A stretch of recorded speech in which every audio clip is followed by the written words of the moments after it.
Baik, kita masuk ke sesi diskusi. Saya rekam 2 kali agar lebih ini kan. Di sini alhamdulillah sudah ada 31 orang.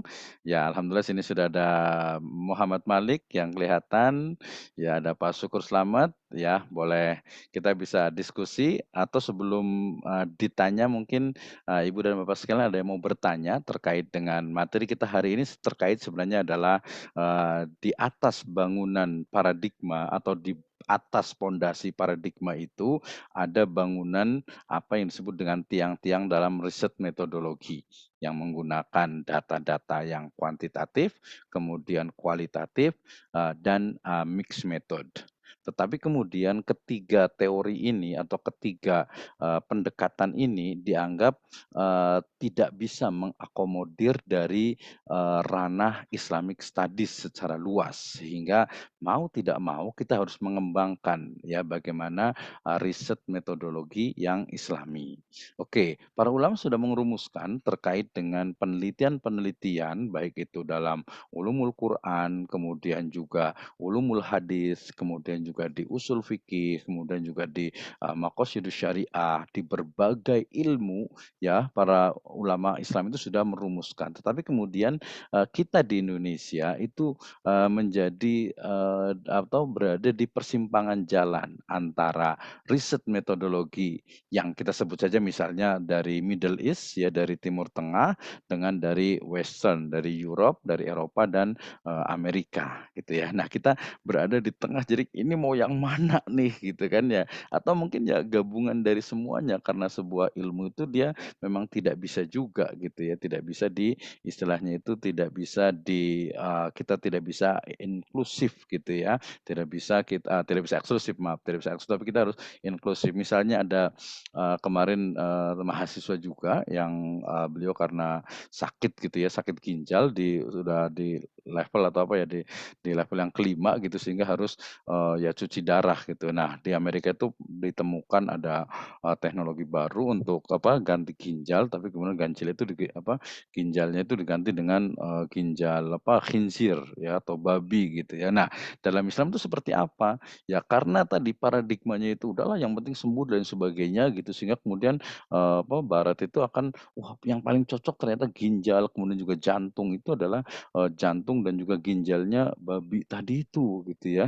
Padahal kita tuh manusia, yang lebih parahnya kan, mungkin kalau kambing atau rusa gitu ya atau mungkin kerbau atau sapi itu mungkin masih agak mending. Ini babi yang jelas-jelas haram gitu ya, dagingnya dan haramnya itu, najisnya itu mughaladoh gitu ya, haram itu betul-betul haram zatnya gitu ya, bukan hanya caranya. Ini gimana kalau bersarang di tubuh kita gitu kan, jadi, mengganti ginjal kita. Oke, baik, ada yang mau bertanya dipersilahkan sebelum nanti saya akan tanya satu-satu. Silahkan Ustadz Aziz mau ditanya atau Assalamualaikum. mau bertanya? Mau bertanya Ustadz, Nanti gantian saya tanya ya, silakan. begini Ustadz, sesuai dengan statement Ustadz tadi ya bahwa dalam penelitian akhir-akhir ini seperti itu, jadi ada dua kutub ya, ada Western dan Middle East gitu kan.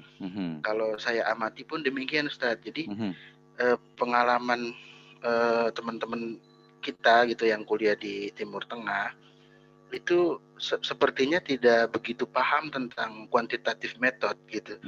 Jadi bahkan dalam penelitian-penelitian yang riset-riset disertasi atau magister gitu ya, S2 itu di Timur Tengah itu jarang sekali gitu yang kuantitatif, bahkan mungkin agak sulit ditemukan. Ya, terkait khususnya yang studi Islam ya seperti itu yang dirosah Islamiyah. Maka sebenarnya cocok sekali pembahasan ini gitu. Jadi dengan mix method itu kan seperti itu. Tapi kalau di Indonesia yang pengalaman saya pribadi gitu ya yang baru-baru masuk dunia kampus lokal gitu.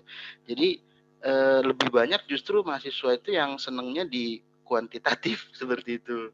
Karena mungkin kan penelitiannya lebih simpel, tidak banyak kata-kata gitu kan, hanya ibaratnya itu kan hanya mengolah angka gitu ya. Mungkin pertanyaan dari saya itu apa sih sebenarnya yang menjadikan kalau penelitian-penelitian studi Islam di Timur Tengah itu kok kebanyakan yang library research gitu kan, yang kualitatif dengan apa namanya, pendekatannya itu di kualitatif yang library research gitu.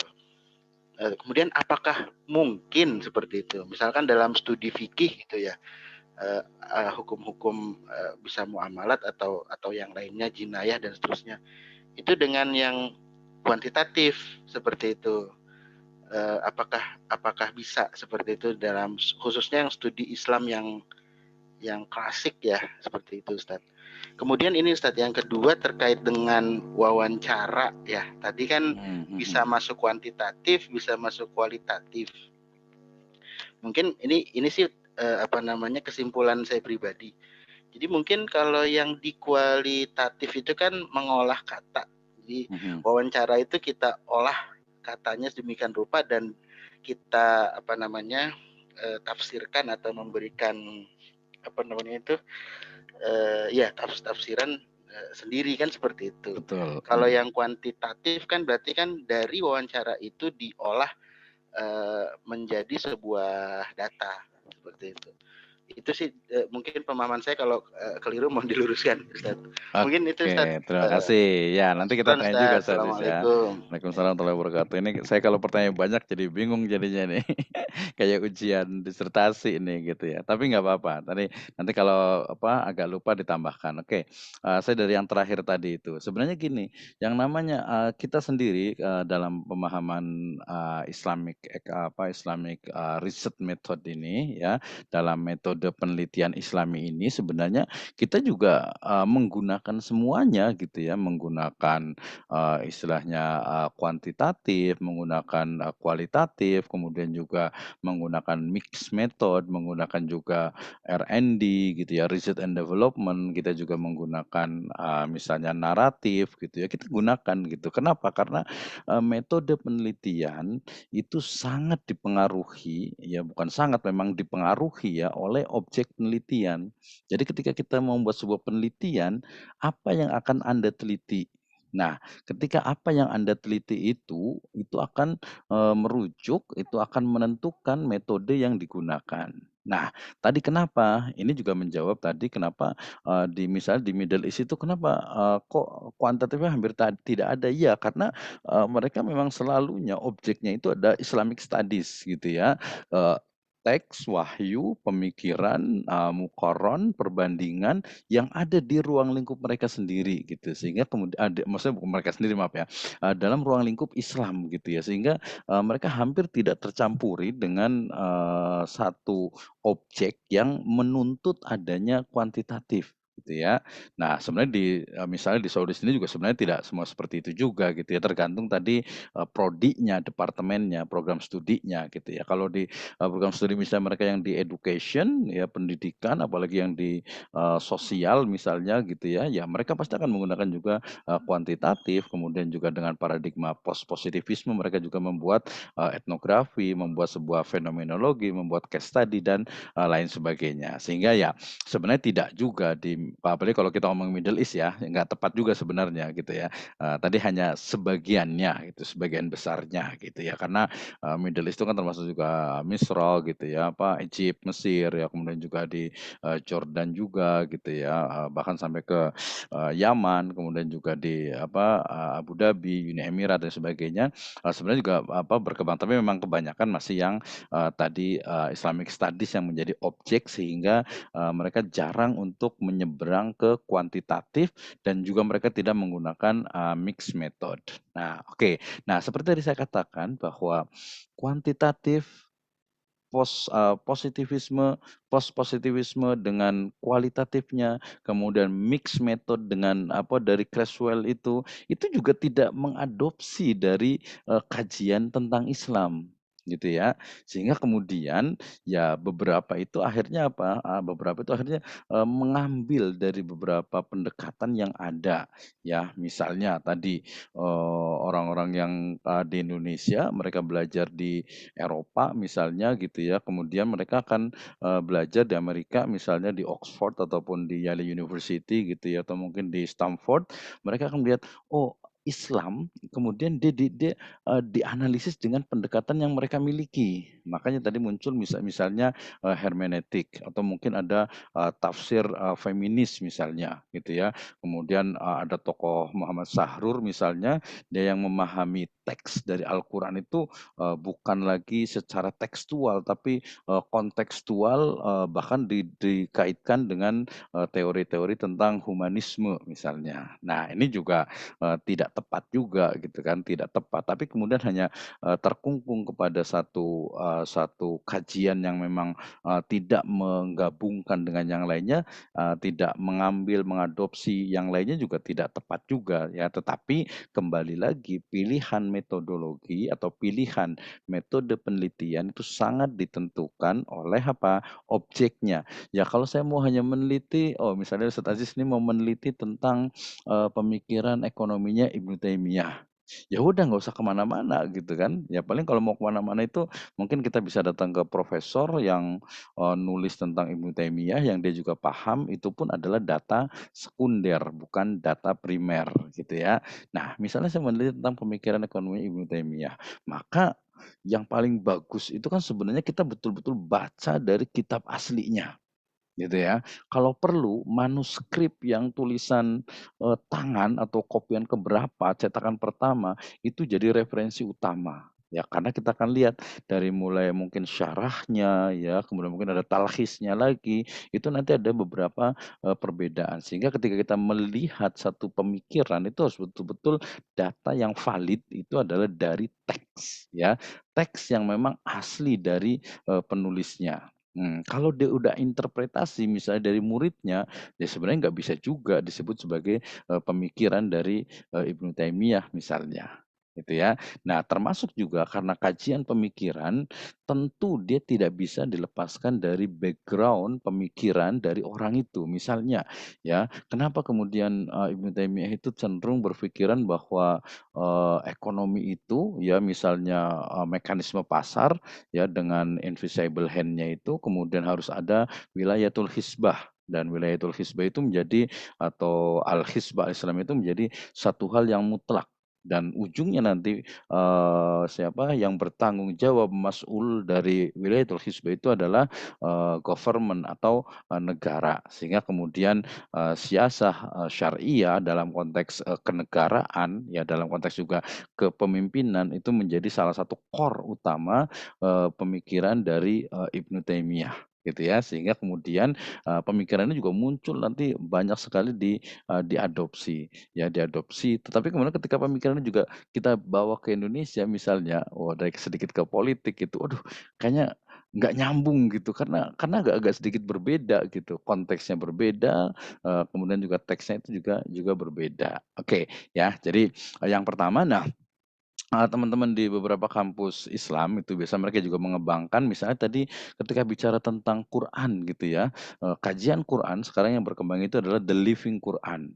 Kemudian hadis yang berkembang sekarang the living hadis ya, kemudian juga fikih ada the living fikih. Artinya, fikih yang terus bergerak, hadis yang ada di masyarakat, bukan ada hadis di masyarakat tetapi, nilai-nilai hadis misalnya la yu'minu ahadukum hatta yukrimu dhaifahu, gitu kan ya.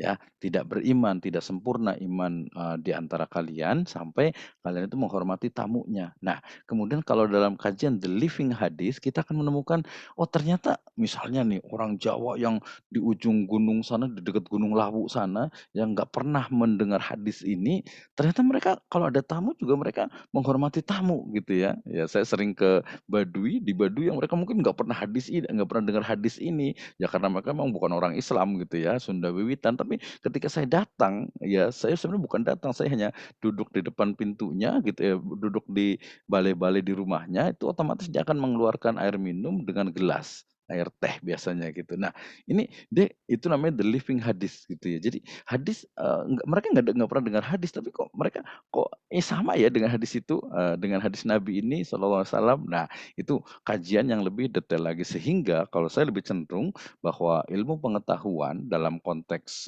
Islamic science pun itu, sangat mungkin mengambil dari beberapa, literatur, beberapa juga, approach atau riset approach yang digunakan. Tetapi juga pilih-pilih, tidak ambil semuanya. Misalnya, dalam kajian fenomenologi di kualitatif, ya, seorang peneliti fenomenologi yang pure, yang murni, mereka akan mengatakan, "Tanggalkan dulu agamamu untuk melakukan fenomenologi ini."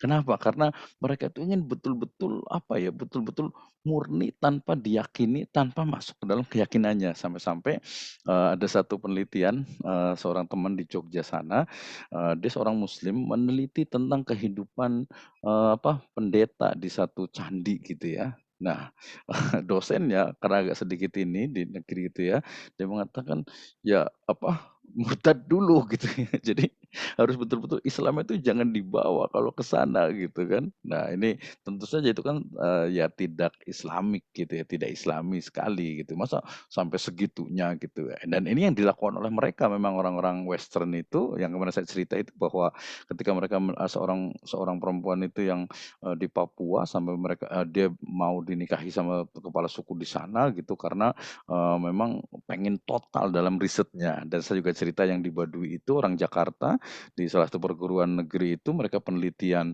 etnografi di Baduy itu, mereka sampai mandi berdua, padahal dia punya istri yang itunya gitu, yang objek penelitiannya gitu. Mohon maaf saya mungkin, tidur berdua juga gitu kan, itu kan nggak, sangat tidak Islami gitu ya. Jadi metode seperti itu ya nggak kita pakai gitu. Termasuk juga metode misalnya kita pengen tahu nih tentang keberagamaan, mohon maaf misalnya, dilokalisasi gitu kan.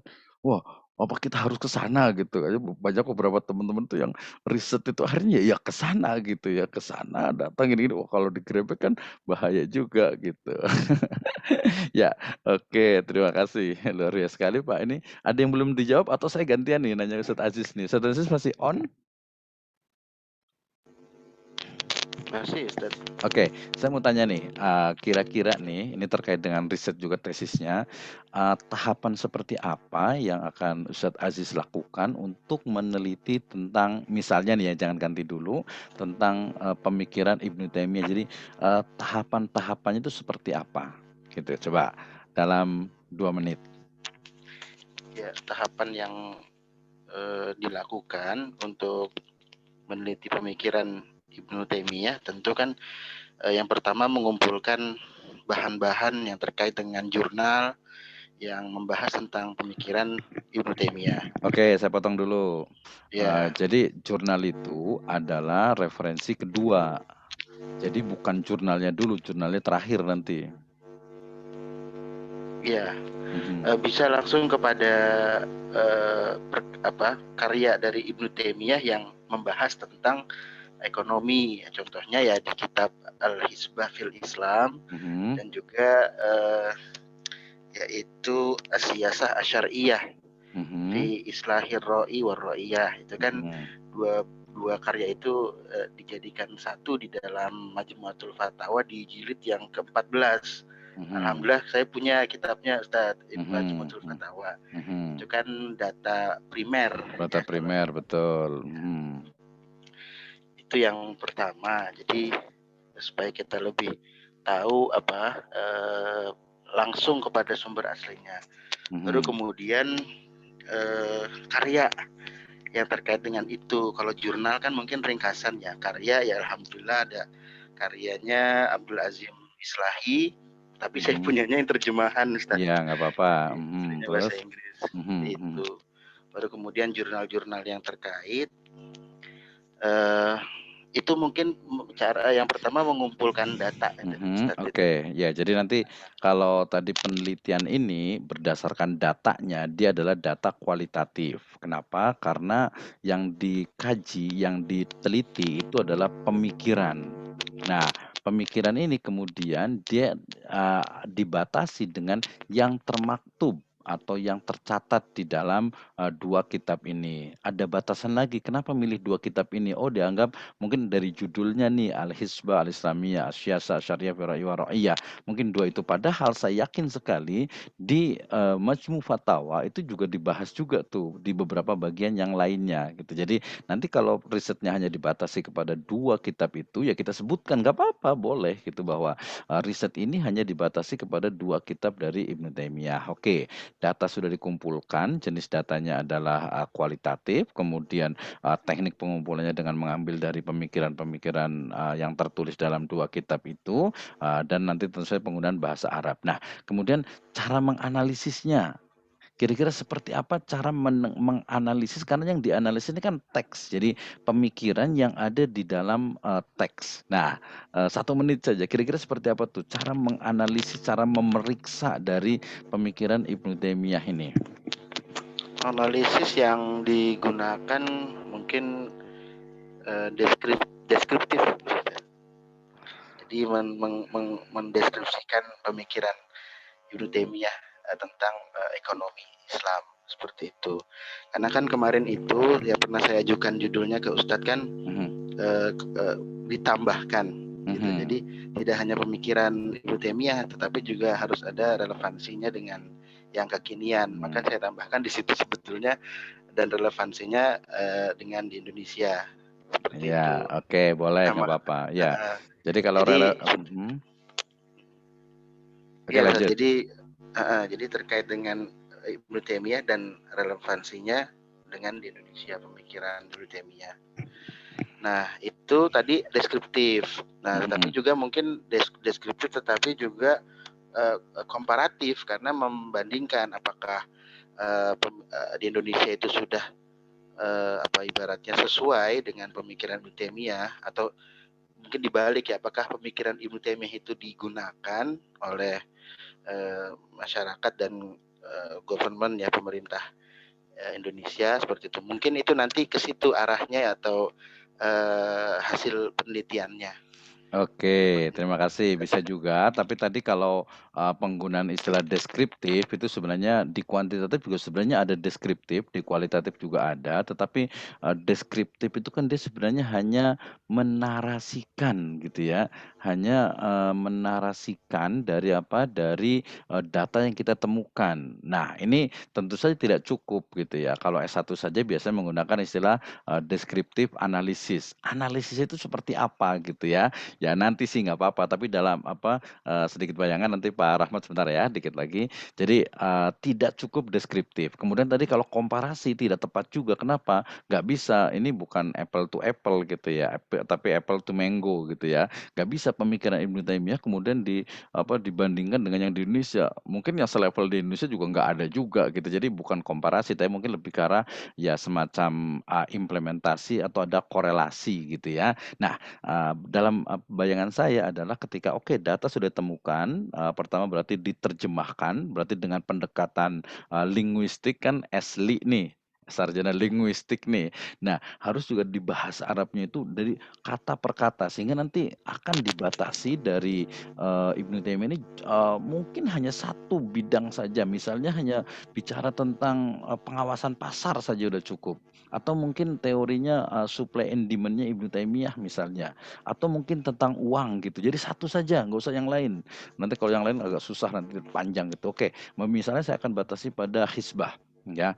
Jadi tentang, bagaimana sebenarnya pemikiran dari Ibnu Taimiyah tentang al-hisbah al-islamiyah atau wilayatul hisbah. Nah, berarti teksnya Ibnu Taimiyah itu yang mana ngomongin tentang hisbah, bahasa Arab terjemahannya itu sudah benar atau belum ke dalam bahasa Indonesia, berarti ada analisis bahasa, ya. Setelah analisis bahasa juga ada analisis kenapa kira-kira Ibnu Taimiyah itu bicara berpendapat seperti itu.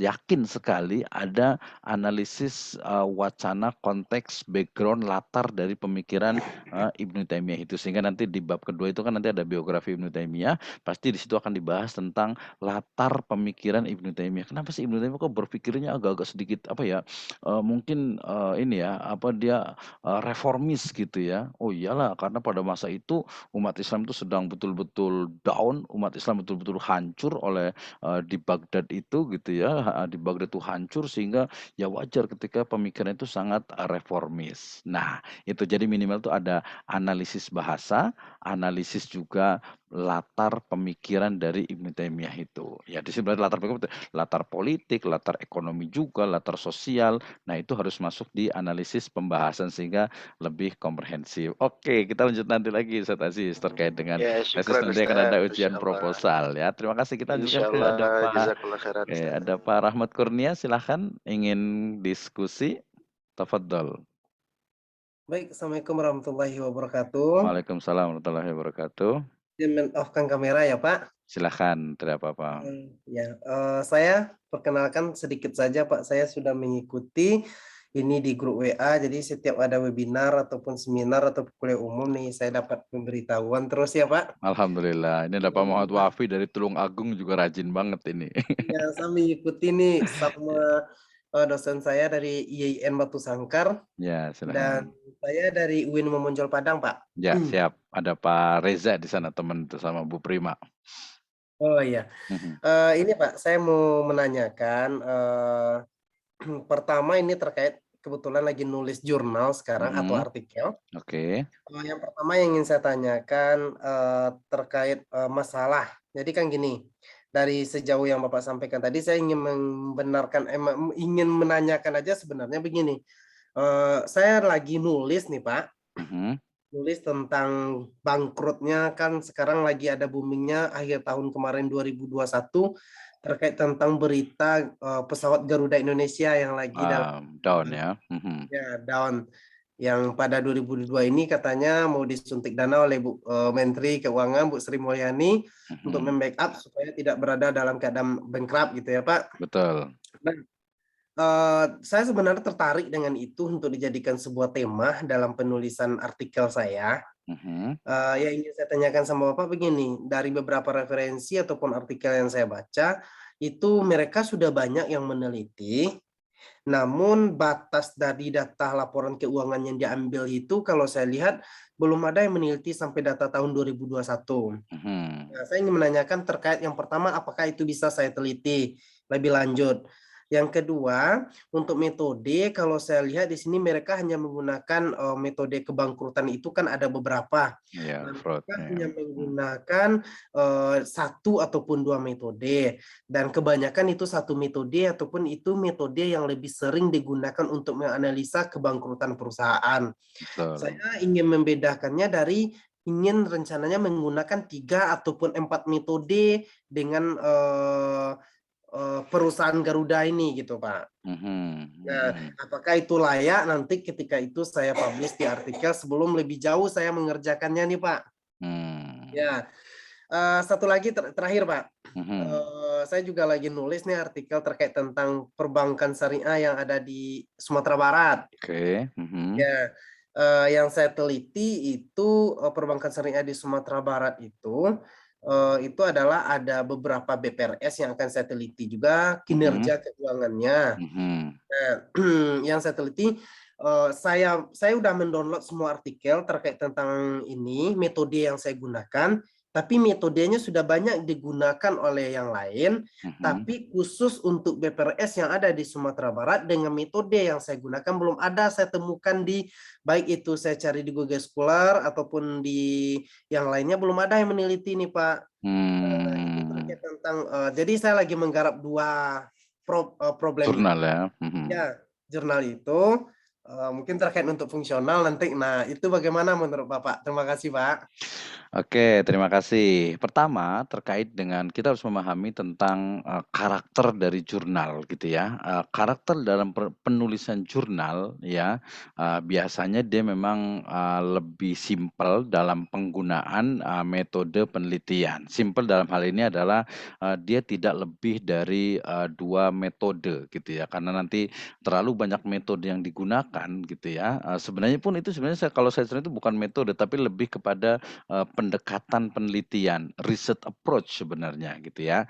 Nah, jadi dengan karakter dari, jurnal ilmiah, artikel jurnal ilmiah itu sebenarnya, 2 pendekatan penelitian itu sudah, cukup. Nah, kalau orang mengatakan, "Wah berarti nggak menyeluruh dong Pak?" Iya, karena memang jurnal itu dia tidak secara luas pengkajiannya, pembahasannya, tapi justru, dia bahkan hanya menggunakan satu teori, kemudian kajiannya itu mendalam, itu akan, lebih bagus gitu ya. Sehingga, saran saya, nah mungkin nanti perlu ditanyakan lagi nih, coba, metode yang dipahami sebagai metode, kemudian yang diaplikasikan rencana untuk di Garuda itu seperti apa gitu ya, apa dan seperti apa gitu ya. Nah kenapa? Karena ketika bicara tentang pembahasan terkait dengan, tadi misalnya laporan keuangan yang 2021 itu misalnya, belum bisa diakses misalnya, padahal, bahwa kebangkrutannya itu adalah di tahun ya 2021 kemarin berarti gitu ya. Maka sebenarnya datanya juga, bisa dikatakan secara kualitatif juga dia, kurang valid gitu ya. Mungkin hanya kita menyampaikan misalnya baru sampai 2020 bahwa di 2020, mungkin 5 tahun terakhir itu sudah, ada indikasi ya bahwa ada indikasi, mengarah kepada, kebangkrutan gitu sampai menjelang nanti, 2020 itu sebenarnya bisa juga gitu ya. Tetapi kalau mengatakan, kebangkrutan itu karena sebab ini padahal laporan keuangan itu baru sampai 2020, itu juga tidak bisa tapi hanya, mengindikasikan kuat gitu ya. Nah, kalau umpamanya, tadi penggunaan tadi, untuk riset, approach-nya itu saya sarankan kalau untuk artikel jurnal itu 2 saja gitu ya. Keterbatasan itu sudah memang hal, mutlak atau hal yang biasa di jurnal itu. Artinya dia memang hanya, fokus tertentu. Misalnya kalau kita hanya mau melihat mungkin dari sisi kebangkrutannya itu dari, walaupun, di laporan keuangan kita buat, tapi kita hanya fokus kepada misalnya 2 variabel saja gitu ya. Misalnya mungkin dari, aktiva lancarnya atau mungkin dari kalau di perbankan itu di ROA-nya gitu ya, ada return of ininya, asetnya atau sebagainya gitu atau di ROE-nya gitu. Nah itu juga, sangat mungkin kalau untuk sebuah artikel jurnal, kecuali kalau untuk, tesis atau disertasi itu, perlu lebih, mendalam ya. Walaupun memang tadi akhirnya ujungnya kalau di kuantitatif itu ya hanya laporan keuangan. Nah ini mungkin yang agak sedikit dikritik sama orang-orang kualitatif di mana kan laporan keuangan itu kadang tidak ini gitu ya, tidak murni betul-betul gitu ya. Walaupun orang kuantitatif akan mengatakan, "Ya enggak lah itu sudah publik berarti, dipertanggungjawabkan dong," gitu ya adanya. Oke, nggak terjebak di perdebatan itu bahwa laporan keuangan itu memang, menjadi salah satu indikasi, tidak semuanya ya, salah satu indikasi sehat atau tidaknya sebuah, perusahaan. Jadi kalau 2021 belum didapatkan, itu dia, tidak valid untuk menjadikan rekomendasi tentang, penyebab faktor-faktor dari kebangkrutan itu. Tapi kalau di 2020, 2019, 18 itu didapatkan, itu sebagai, indikasi kuat gitu. Atau mungkin belum tentu juga ketika dilihat ternyata 18 misalnya 3 tahun ya, 18, 19, 20 itu nggak ada masalah gitu, kok 2021 tiba-tiba, mengalami kebangkrutan. Nah ini kan berarti case-nya itu di 2021 sehingga ya yang data sebelumnya itu tidak layak untuk pakai, bukan, sumber, bukan, data yang bisa menjawab dari, objek penelitian, itu ya. Nah kita lihat makanya kalau perlu dilihat dulu ini, bedanya kalau di kuantitatif itu memang harus dicek dulu terutama nanti di, laporan keuangannya, itu yang pertama. Kemudian yang kedua terkait dengan, riset di BPRS gitu ya. Nah, menurut saya, tidak ada masalah ya dalam artian bahwa, metode penelitian yang sudah digunakan oleh peneliti lain di tempat lain kemudian kita ambil dan kita gunakan di, Sumatera Barat misalnya itu, tidak ada masalah. Terutama nanti ya terkait dengan yang paling penting adalah objek penelitiannya gitu ya. Kalau misalnya ternyata di banyak riset, di banyak jurnal itu metodenya itu, kemudian masalahnya juga itu, kemudian hasilnya juga secara general itu hampir sama. Nah, itu berarti kalau menurut saya, riset yang, mubazir ya, menghabiskan tenaga menurut saya itu. Lebih baik ya jangan bicara tentang metodenya dulu gitu ya, tapi bicara dulu tentang fakta data yang ada di Sumatera Barat gitu ya. Di BPRS di Sumatera Barat itu ada berapa, kita ambil mungkin kalau kuantitatif berarti kita ambil sampelnya itu berapa, kalau kualitatif mungkin hanya 1, 2, atau 3 saja, kemudian nanti kita cari masalah yang dihadapi di sana itu apa, gitu. Ya, jadi jangan, beranjak dari masalah yang, misalnya di, Jawa Barat misalnya, masalah BPRS itu adalah biasanya masalah, misalnya itu dari sisi, pemberdayaannya atau mungkin, loyalitas dari nasabahnya gitu ya, atau mungkin, kebijakan. Misalnya saya pernah ke Bukit Tinggi juga, satu BPRS di sana itu sampai mudah-mudahan sekarang sih sudah, jadi BPRS sih, kemarin masih BPR itu di Bukit Tinggi itu sampai 4, 5 tahun itu mau konversi ke syariah itu belum bisa-bisa. Salah satunya itu adalah meyakinkan, kepada para pemilik sahamnya bahwa, syariah itu bagus gitu ya, dan saya juga pernah dengar, nggak tahu benar atau salah ini tentang Bank Nagari itu juga ternyata di awal itu juga mengalami penurunan gitu ya. Iya, Ini iya. juga menarik juga untuk Iya, Pak. diteliti. Bagus, Ya, Pak. tapi kalau menurut saya mendingan, tadi pastikan dulu masalah yang dihadapi oleh BPRS itu di Sumatera Barat itu apa, kalau ternyata objeknya itu sama, kemudian metode yang digunakan itu juga bisa gitu ya, diambil ya diadopsi nggak ada masalah karena kan, tempatnya berbeda dan ya mungkin permasalahannya itu ada beberapa yang, memang sama gitu ya. Jadi, tetap, dan menulis itu memang tadi harus action gitu ya, jadi saran saya sih kalau untuk di artikel jurnal gitu lebih baik ke satu metode yang dia fokus dan mendalam gitu. Oke, rencananya mungkin boleh saya tanya, tadi yang disebut dengan, apa bedanya antara metode dengan, pendekatan? Yang digunakan metode atau pendekatan? Nah, Pak, saya jawab ya, Pak. Mhm, Jadi, kebetulan saya juga mengajar di UIN itu mata kuliahnya analisis laporan keuangan. mhm, Ya, jadi kalau di materi itu sebenarnya untuk menganalisis kebangkrutan suatu perusahaan itu kan ada metodenya, yang pertama, Menza Score, Grover, Sprengett Score gitu ya, Pak, betul. dan metode Zumijewski gitu Mhm, ya. mhm, Nah, mhm. metode itu yang akan saya gunakan nanti untuk menganalisa prediksi kebangkrutan gitu, Pak. Betul, ya itu berarti Ya. pendekatan ya bukan metode Oh, sebenarnya ya? pendekatan sebenarnya bukan Iya lebih approach ya, tetap heeh. Karena ya, dia karena sebenarnya teori sih, teori tentang sebab-sebab kebangkrutan dari A ini, dari B ini, dari C ini gitu.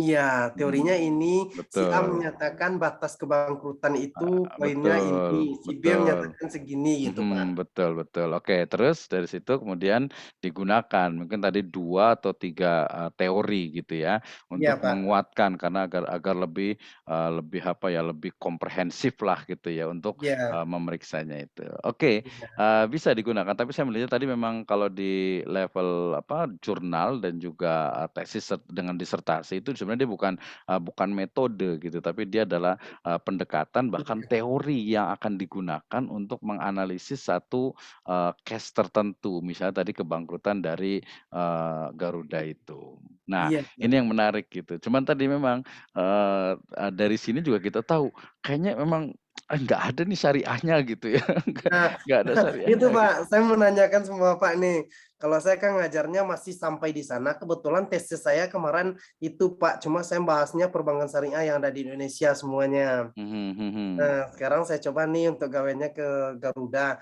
Cuma saya ingin sebenarnya, supaya lebih nambah juga ilmunya ya, Pak, kalau Mhm, kemarin saya mhm. sampai di sana. Tapi saya ingin coba, ketika kita ingin mencoba mengkorelasikan ke ekonomi syariahnya, di mana bagusnya nanti gitu, Pak? Oke baik. Jadi, misalnya nih ketika kita mau riset tentang, kinerja perusahaan gitu ya, kalau yang paling banyak kan biasanya pakai IPA itu ya, tetapi, kemudian juga dulu kalau untuk kinerja itu bisa pakai yang dulu sekali itu ada balance scorecard gitu ya. Nah, ada temen juga di, UIN Jakarta juga dia bikin namanya itu maslahah performa, ya. Jadi teori tentang maslahah performa itu adalah lanjutan dari, balance scorecard di mana satu bisa dikatakan satu teori yang kemudian dijadikan satu standar untuk pengukuran dari sebuah kinerja. Nah, itu kita bisa kembangkan untuk juga analisis dari sebab kebangkrutan dalam perspektifnya itu nanti mungkin bisa ke hifdzul malnya, bisa ke maslahatnya, bisa juga di makosidnya gitu ya. Bahkan juga nanti yang paling penting nanti dikembangkan itu memang dari sisi yang tadi sudah belajar misalnya di beberapa teori-teori tadi itu, ini tambahan di syariahnya itu di mana gitu ya. Nah, tadi saya kasih contohkan yang di kinerja bahwa menggunakan maslahah performa, kemudian kita bisa melihat bagaimana sebuah perusahaan itu apakah dia sehat bukan hanya secara finansial gitu, tetapi juga secara kemaslahatan syar'i itu juga memang dia ada unsur syariahnya di sana gitu ya. Sedangkan dari sisi misalnya kecurangan, fraud misalnya, itu juga beberapa teman di akuntansi syariah juga sudah mengembangkan riset itu, mengembangkan satu metodologi untuk melihat bagaimana konteks kecurangan kemudian dengan pendekatan syariah juga. Jadi tadi memang sekarang ini yang ada bahwa oke, yang diteliti itu perbankan syariah. Jadi seolah-olah itu oh udah risetnya udah riset ekonomi syariah nih, padahal dia hanya objeknya saja gitu. Sementara riset metodologinya bahkan landasan teorinya itu juga kurang gitu ya. Landasan teori itu bahkan mungkin ini kemana nih? Nah, beberapa yang masih meraba-raba terkait dengan oke, berarti harus ada landasan teorinya terkait dengan tadi misalnya sebuah kebangkrutan ya. Kebangkrutan itu dalam konteks syariah itu seperti apa sih sebuah perusahaan juga gitu ya. Mungkin bisa pakai teorinya tentang syahsiyah itibariyah itu tentang antara kaya dan miskin, itu salah satu perbedaannya ukurannya itu adalah misalnya itu zakat gitu ya. Kemudian nanti boleh baca juga hasil penelitian dari Pak Asar ya di BI itu tentang Makosid Index, itu juga bisa mengukur untuk bagaimana kinerja perbankan. Itu juga mungkin juga untuk bisa digunakan. Tapi yang lebih penting itu adalah nanti Pak Rahmat bisa mengembangkan ya, sambil berpikir dan diskusi seperti ini kita akan menemukan ini loh seharusnya itu nilai syariahnya dari satu riset metodologi. Tadi jangan hanya ngambil yang dari misalnya bukan barat ya, dari luar gitu, karena belum tentu sama juga gitu ya antara yang ada di sana dengan ada yang di sini itu dia berbeda gitu. Misalnya tadi bahkan misalnya kalau saya bicara tentang mau riset, walaupun ini perlu panjang risetnya itu tentang kebangkrutan misalnya saya bisa mengkritik kebangkrutan dari Garuda itu misalnya, ya dia tidak bisa hanya dilihat dari sisi laporan keuangannya gitu. Tapi kan itu memang namanya juga penelitian, ya dibatasi hanya datanya dari laporan penelitian, tidak sampai ketemu dengan manajernya, dengan direkturnya gitu kan. Ya itu memang karena levelnya memang hanya di sana. Ini yang tadi saya sebut dengan ya nggak apa-apa, jurnal itu memang spesifik, bahkan hanya 1, 2, atau 3 teori gitu ya, tapi kemudian dia mendalam. Kebenarannya di mana tadi? Kebenarnya itu hanya yang dari mana teori yang digunakan itu gitu kan ya. Misalnya sampai 3 teori pun yang digunakan, ya kebenaran itu hanya sampai di situ. Kita nggak bisa tuh oh ternyata bangkrutnya Garuda itu bukan karena itu saja gitu, tapi banyak yang lainnya gitu. Walaupun tadi sebagai sebuah teori dia kan memang sebuah kebenaran yang memang sudah teruji beberapa kali, tinggal diuji di Garuda ini apakah betul atau tidak. Nah, kita bisa lihat di riset-riset yang lainnya tentang Garuda itu. Oke, terima kasih Pak Rahmat Kurnia Terima sudah kasih banyak, Pak. nanti kita bisa diskusi lagi. Next time kita lebih detail lagi tentang Islamic Research Method. Terima kasih untuk bergabungnya. Ya, Baik. sama-sama, Pak. Baik, terima kasih Ibu dan Bapak sekalian, sudah 49, udah cukup saya pikir. Nanti kita akan bisa diskusi lagi ya, teman-teman yang di program studi Magister Ekonomi Syariah. Terima kasih. Besok kita bisa ketemu lagi, dan besok juga ada kajian tentang webinar hybrid tentang manajemen SDM juga dengan Dr. Eri Julmanan gitu ya.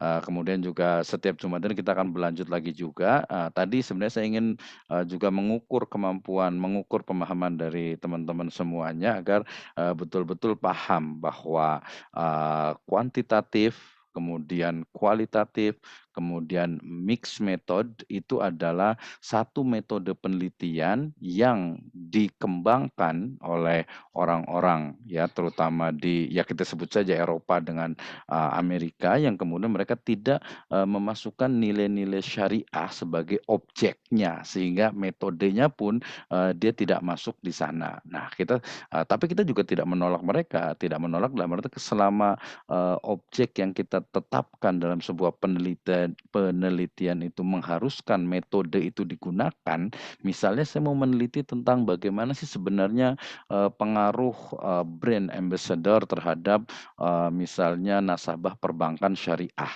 Nah, kan nggak mungkin saya pakai usul fikih, nggak mungkin saya pakai makosid gitu ya, pasti pakai kuantitatif lah. Saya akan tentukan misalnya nasabahnya itu ada berapa, kemudian kita akan tanya ke mereka, baik itu wawancara ataupun tadi menggunakan kuesioner ya. Tadi saya sih betul bahwa wawancara di kuantitatif itu sebenarnya hanya mengkonfirmasi sebenarnya Bapak setuju atau tidak, misalnya kalau setuju ragu-ragu pilih atau mungkin dari 1 sampai 9 Bapak nilainya berapa gitu ya, atau mungkin pilihan-pilihan yang sifatnya itu tertutup gitu ya. Kalau di kualitatif jelas dia sangat terbuka gitu ya, walaupun nanti ada juga yang terstruktur tadi itu. Nah, balik lagi ke tadi bahwa kita tidak anti juga dengan berbagai metode yang ada, objeknya Anda mau meneliti apa ketika meneliti tentang pengaruh brand ambassador terhadap peningkatan misalnya nasabah atau mungkin penggunaan digital marketing terhadap peningkatan misalnya siswa, mahasiswa gitu, itu otomatis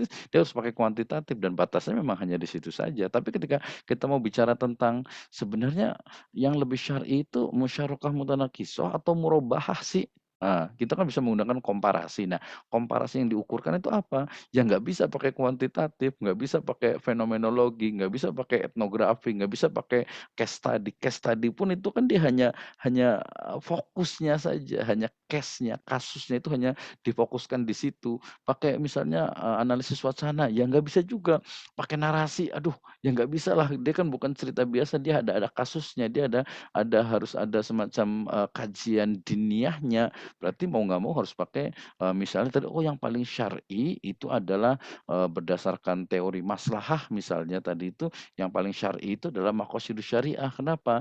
Karena dia mendekati dari maksud dan tujuan syariat. Kemudian ketika saya mau meneliti tentang misalnya sebenarnya cryptocurrency itu boleh nggak sih? Atau mungkin ini banyak anak-anak yang main game itu mereka jual beli virtual property gitu ya. Itu gimana sih hukumnya jual belinya? Ya nggak bisa pakai kuantitatif, nggak bisa, pakai kualitatif nggak bisa, pakai studi kritis nggak bisa. Ya mau nggak mau harus pakai usul fikih gitu ya. Nanti tinggal tanya mau pakai usul fikih yang mana? Mau pakai usul fikih yang ahnaf atau pakai mungkin mutakalimin atau pakai thoriqatul jam'iyah atau mungkin reformulasi atau rethinking lagi dari usul fikih yang ada. Termasuk tadi misalnya saya juga meneliti tentang misalnya kerusakan alam di Sulawesi misalnya gitu ya.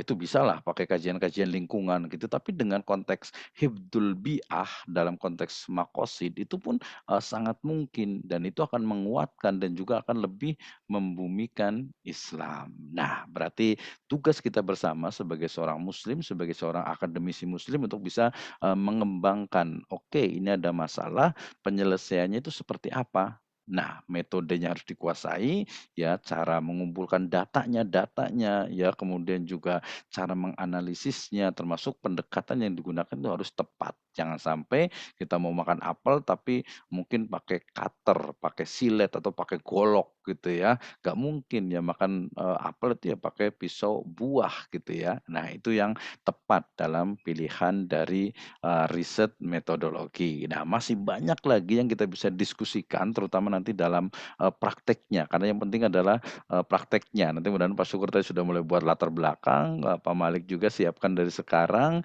ada Pak Mahmudin juga, Pak Taufik, Pak Isnaini. Nanti mungkin sekarang belum sempat ditanya, nanti insya Allah kita bisa diskusi lebih banyak, bisa bertanya lagi gitu tentang, kita bisa diskusi lagi tentang riset metodologi atau metode penelitian. Artinya metode penelitian adalah dia itu alat ya untuk menyelesaikan berbagai permasalahan yang ada. Bedanya alat ini dia ada syaratnya. Kalau pisau itu dia harus diasah dan sesuai gitu ya. Kalau metode itu pilihan metodenya itu harus sesuai dengan objek yang akan diteliti. Kita nggak bisa meneliti satu objek penelitian gitu ya, kemudian menetapkan metode yang tidak tepat. Nah, mudah-mudahan kita bisa terus belajar, keep studying. Wallahu a'lam bishawab. Alhamdulillahirabbil alamin. Kita tutup dengan doa kafaratul majelis dan alhamdulillahirabbil alamin. Subhanakallahumma wabihamdika asyhadu an la ilaha illa anta astaghfiruka wa atubu ilaik. Wassalamualaikum warahmatullahi wabarakatuh. Waalaikumsalam. Waalaikumsalam. Oke, terima kasih semuanya. Kita